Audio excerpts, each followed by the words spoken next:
Hello and welcome to this special show. As this 2022 year winds down and we get into 2023, I reckon you will hear a lot of investment advice, what you should be doing in the new year, what you should not be doing, what to buy, what to avoid, etc., etc. And that would be par for the course. But I reckon there are a few people you actually should listen to when thinking about investment aims, investment objectives, and what to do. I'm with one such person, needs no introduction actually. S. Naren is Chief Investment Officer at ICICI Prudential Asset Management Company. Naren, great to have you with us here. Thank you so much. Hi. It's been an incredible year, 2022, right? Retail flows it's really transformed the market. It's supported the market, of course, against all of the foreign selling. So I call this a bit of an incredible streak. Will this continue into 2023? I think it will, but I would have never imagined that $30 billion of FII selling, which is more than 2.5 lakh crores, and Indian markets end positive. Yeah. I would have never imagined, and it's really the power of domestic buying which really kept the market afloat. Going back in June, when the market were much lower, I would have never thought that markets will stage a 20% rally from that low, and it was primarily due to powerful local buying. Yeah. So I think it's been an incredible year. Although what we thought at the beginning of the year turned out to be right, that we will have a volatile year and it's difficult to make big money in the year. So that part of it turned out to be right. But what we couldn't predict is from the middle of the year, there'll be such a From the June rally. lows, I mean, it's been a powerful rally. Are flows continuing? I mean, you have a bird's eye view. You're sitting atop one of the largest sort of fund houses in the country, if not the largest. Are flows still very strong, retail flows into the market? I think the SIP flows are extremely strong. And what's different, if you ask me, at the start of 2023 is, if you go back the last 2 years, interest rates were very low. Right. So people said, why should I invest in debt? Right. But if you go back and think where we are today, interest rates are much higher. Right. So what you get in an overnight fund is almost 6% and higher. Correct. So interest rates are much higher. So people are thinking, should I allocate to debt? Right. And should I allocate to equity? Or should I allocate to both? Right. And this is a question anywhere in the world people are asking, because they're used to 13 years of zero rates everywhere in the world. Correct. So I think the picture is more mixed on flows. Right. It's not that the flows are bad. Correct. Flows are still good. Correct. The SIP flows are outstanding. But some of that equity flow is also going into debt instruments, etc. Yeah, I think the non-SIP flows are likely to go partially to debt, because debt has become an outstanding asset class. Is that what is happening in the last 2 months, the mutual fund data that we get, right? The SIP number is at all-time high, but the discretionary, non-SIP number actually is not looking good, right? It's logical. It's logical that people will also consider debt, because if you're going to get much better returns on debt than you were getting 2 years back or 1 year back, why wouldn't people consider debt? But it is going into financial products. I mean, it's not as if that money is not coming into... Yes. It's getting invested, not in equity, but in... Yes, clearly. Debt. If you look at the last month, what we saw was that debt index fund have received huge inflows, and that's something which possibly as a product didn't exist 2 years back. So I think clearly we are seeing a situation that people will consider debt and SIP, both, and that will be the change which we will see in 2023. Okay, I always, you've always been actually one of the very few true value investors. You've been very contrarian as well, and to be contrarian while managing such a large amount of money, to take those calls and make them public, I mean, I think it takes a lot of courage and conviction. So what's the big call for 2023? Is there a big call, Naren? Or as you said, it's more mixed and muddled as we start the year? No, I think the big call will be that inflation will become much smaller as an issue in 2023. Okay. And therefore, we are in a situation where multi-assets become very interesting, that you consider all the asset classes. You consider a product like multi-asset, which can invest in debt, equity, gold, silver, REIT, InvIT. You can do everything. Because I think that kind of an asset will become much, much more interesting, because you're still going to have a volatile year ahead. Because growth in every part of the world is going to slow down. You're not going to see a situation where maybe inflation will become less of a problem. Doesn't mean interest rates fall. Interest rates will stop going up. They'll stabilize. Whether they're going to crash, I don't think so. We have had the money printing process in both US and Europe end.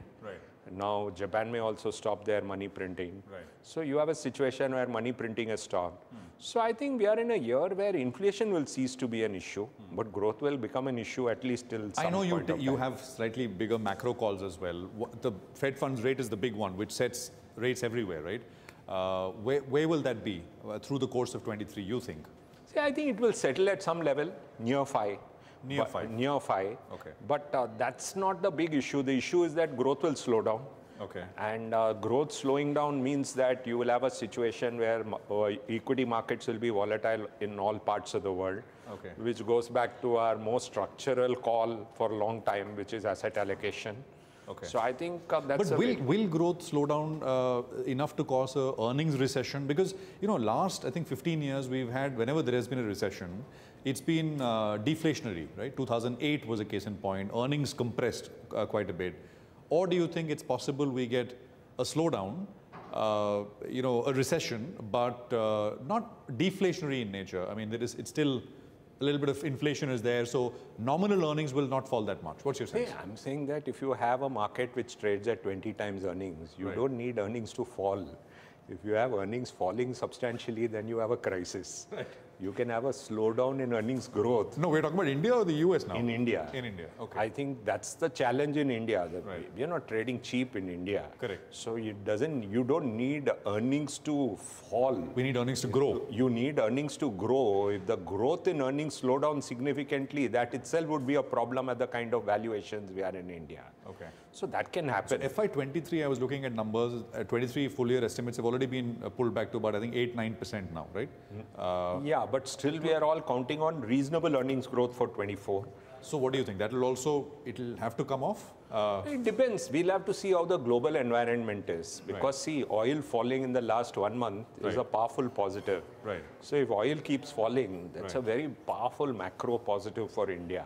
Right. So if you had oil at 100 and if you have oil at 80 or if you have oil at 60 and if you have along with that coal prices falling, all these things are very powerful positives for India. I think we have to look at what happens to energy prices. 2022 was a problem also because energy prices went up substantially. Right. So if energy prices fall, I think that would be a very good positive for India, and that's not yet factored in. Do you have a call there? Oil, I know you mean, we have never gone right. But what's your bias? I mean, the bias is that it doesn't fall, but maybe it never will go to the problems of 2022. Okay. But I don't think it looks like energy prices can crash. Okay. That's how, because 2022 was marked by another big thing, that you had big China COVID. Right. Now China is saying we are going to stop COVID and we are now going to go back to normal situation. Right. In that situation, can energy prices crash? Right. That's a question we are asking ourselves. Right. So I think maybe oil won't go back to 120. Right. Oil may not go down to 60. Oil will be range bound, and along with that, all the other energy prices will be range bound, which is an okay environment, but not the extremely great environment. Since you brought up China, let me just finish that point on China. I mean, 22 has been also marked by this debate that a lot of investors, both FII, portfolio, and FDI, will look at India because China has gone through a lot of trouble and people have lost trust, maybe, etc. As China reopens, do you think that introduces competition once again for both flows and investments into the country? I think there are two ways to look at it. One is emerging market as a class also suffered. Correct. In 2022. I think emerging market as a class will come back. Okay. Okay. I don't think we are in that situation where we have to worry about emerging market as an asset class. Correct. China will come back. Emerging markets will come back. Will China be completely out of favor all the time like they were in 2022? May not be. Correct. So I think emerging markets may get flows. Right. Dollar may have peaked. Right. So we are in a much better environment for emerging markets. Right. Within that, can China be completely dumped? I don't think so. Right. So I think we are in a better environment for emerging market. So that's how we see it. So in a way, if dollar is, as you said, peaked, maybe it's already peaked, right? Yeah. You think it has peaked? I think dollar has peaked. Oh, and that is great news for emerging markets, right? Yes. Emerging market flows, etc. Yes. So 23 could see return of foreign flows in a big way? See, but if you have growth slowing down everywhere in the world, Right. is that a very good environment for equity? That is the question we are not able to answer. So what is the right asset allocation, Naren, if I can ask you that right now? There is no such right answer. Is equities Broadly, in cheap? the ballpark, Is I mean, equities cheap? The answer is no. Right. Is gold likely to do well?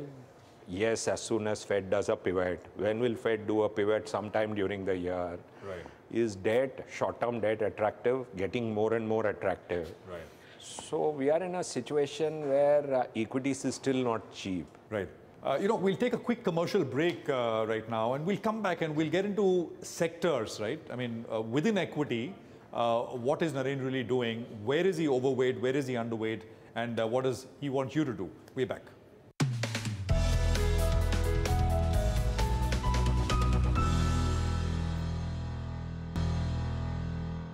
Welcome back. We're in conversation with S. Naren, CIO of ICICI Pro AMC. In the first segment, you kind of heard Naren lay out his solid fundamental sort of top-down setup in terms of how he sees things panning out in 23. Let's get specific now. Large caps, mid caps, small caps, sectoral preference, dislikes even. Naren, thanks for being with us.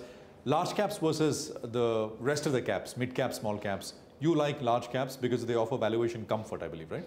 See, basically what has happened this year is the bulk of the selling. See, once you have selling, market corrects, then valuations become cheap.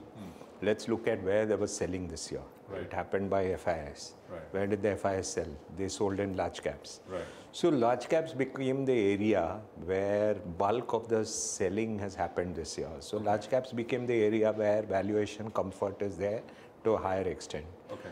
Mid cap and small cap, the mutual fund industry ensured that there was continuous SIPs. Right. So that area has seen virtually no selling. Right. So those areas, the valuations are not cheap. You're also in the past famous for calling out a segment which is looking frothy. Is it looking frothy, mid caps and small caps? They're looking clearly costlier than large caps. Okay. Because see, you need some wave of selling for the valuations to correct. Okay. And there has been no wave of selling for years now. Right. So, and retail was also positive. Right. So that's not an area where we have seen any selling. Right. Once you see selling, the sector's valuations correct. Right. So that's why we prefer large caps over mid caps and small caps. We also like flexi caps. Right. Because what happens in flexi caps is at some point of time when you want to invest in mid and small, because mid and small are structural areas. Correct. So at that point of time, you can actually buy mid and small cap also. Right.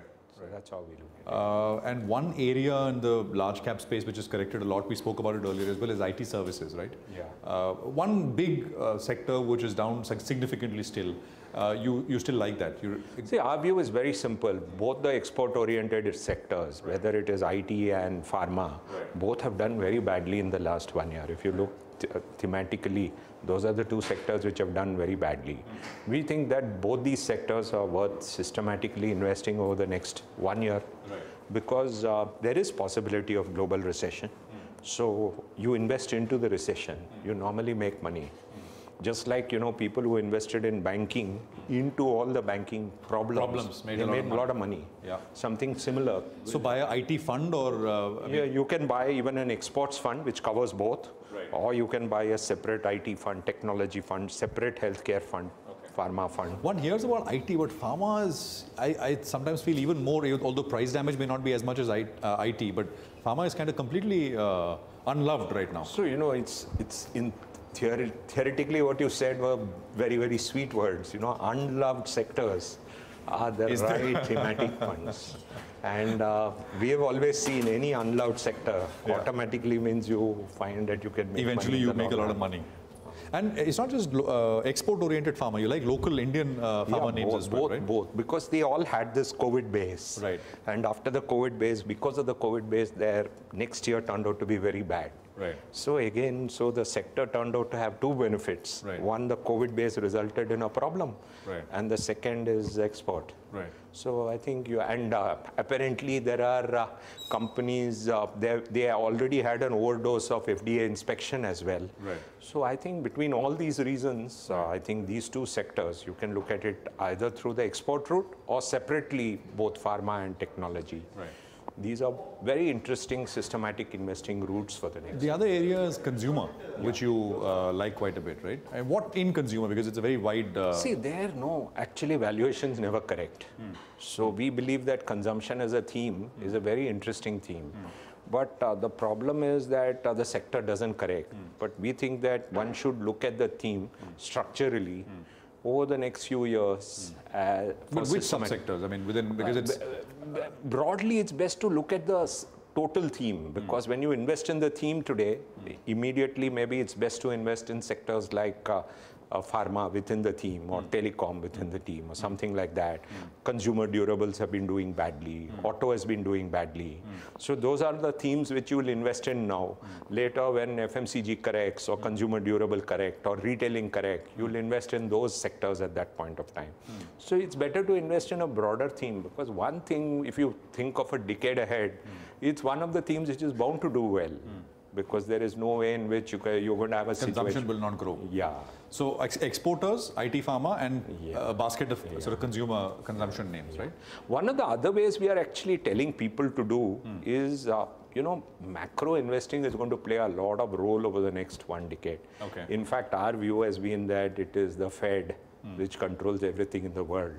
So we actually pioneered this business cycle fund with a launch in 2021, and now every fund house has also launched it. Right. We think that top-down investing has a long road, because just imagine if the Fed comes and says, I'm going to cut rates. Right. Imagine what kind of a bull market gets created. Correct. So we think that macro investing through the business cycle route is another very good thematic way to continuously invest for the next decade, because it is finally macro which plays a role. Right. Did any of us expect that US markets will do badly? It was the Fed which brought down the US markets. Yeah. It will be the US Fed which actually again is going to take the US markets up, or in all the growth stocks up. Okay. So I think macro investing is going to be a very, very important thing. Element to investing over the next decade. Okay. The other area which has seen a frenzied move is this entire PSU bank space. So I want to start there and then come to private banks. Any interest, any idea whether this could continue, in your opinion? See, it's a very tough call. We were some of the people who actually, in many of the funds which I run, we made a lot of money out of PSUs. Most of the time when we invested, people asked us, will you ever make money in PSU stocks? Yeah. After they have run up, when people ask me this question, I don't know how to answer them, because tactically they look very good. Right. But you should ask, in 2020, the number of questions we were asked. Why are you buying? Why do you have PSU as your top holding? Right. Even today, where I have a PSU as my top holding in some of my stock funds that I run, top holding. And most of the time, including some of the younger people in my company, they ask me, how can you have a PSU as a top holding in your stock? Right. And they've all done so well. Right. And I have to answer my younger colleagues in my company, I have to answer distributors, I have to answer investors. And when they do well, people ask me, will they continue to do well? No, you've not answered the question. What do you think? It's kind of, they've run up, right? Quite a bit. So the point is, I'm essentially a contrarian. Right. So when something does very well, right. 6 months back or 9 months back when metals did very well, people asked me, would you buy metals? Right. I told them, no, I'll buy the user of metals. Right. So I'm not trained to give bullish call on something which is done very well. I'm trained to give bullish call on something which people believe is neglected. Like, for example, debt today. Right. Or tech and pharma today. Right. But I'm not trained to give bullish call on something which is done very well. Private banks? Private banks, I think, is a structural story. They have underperformed some of the PSU banks now. Correct, exactly. So, as long as interest rates are, as long as demand for credit is going up, the near term looks good. In the medium term, there can be some challenges. Right. So I tell people that the short term and long term is very good. Right. Medium term has some challenges. Okay. You mentioned briefly metals, right? When you last on, you said don't buy producers, but buy consumers. Yeah. Is that still the way you look at it, or is it reverse now? See, metals have corrected a lot. And if there's a good, big China reopening, it becomes a tactical trade after the correction. But that could be now, right? It could be now. So structurally, I think tactically, it's an interesting sector to look at. Okay. steel, non-steel, the entire... Both actually. And unlike 6 to 9 months back, there's no frenzy in the sector. No one talks about it. Correct. So that's how we look at it. So it's, but is there 2020 to 22 moves in the sector? Unlikely. Unlikely. Right, right.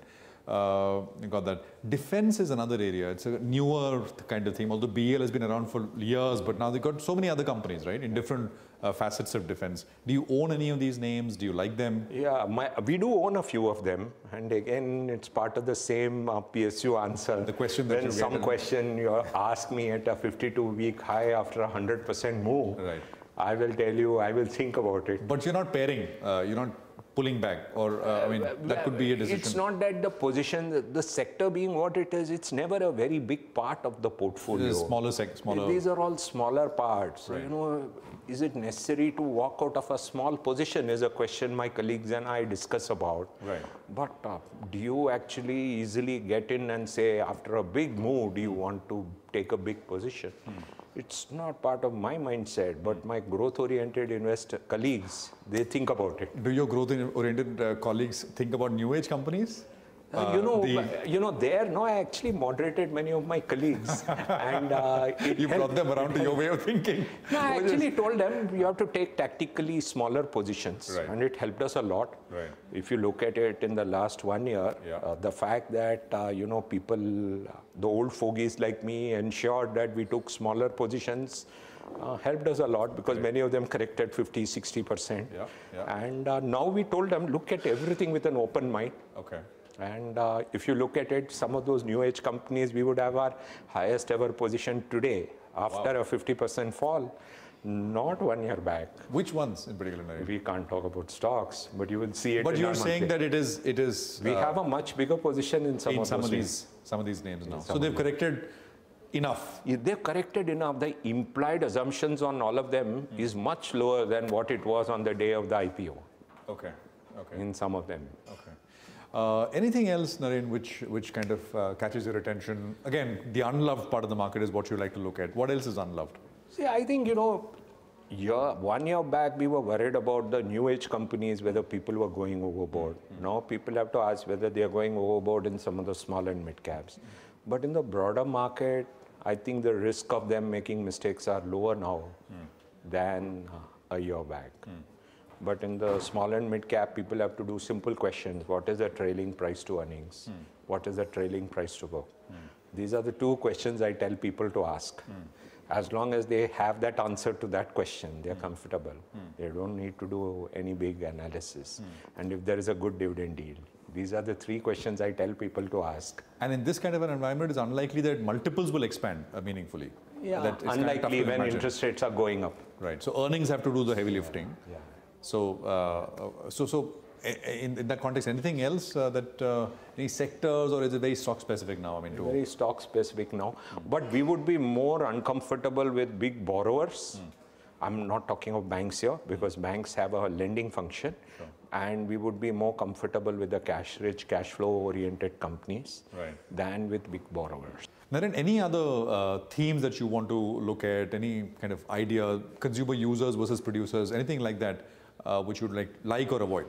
No, to summarize, what I would like to say is that people should believe that mutual funds also are a vehicle to invest in debt.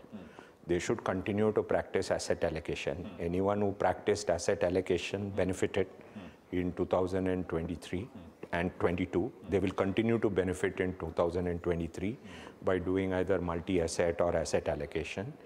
And do logical investing. Don't get carried away in euphoria. And I believe that it is not yet time to actually press the accelerator and take big risks. That time will come. And when that time comes, and if we get it right, we didn't get it right in June, but if we get it right, we will tell you. In March 2020 and April 2020, we were very clear and we did communicate.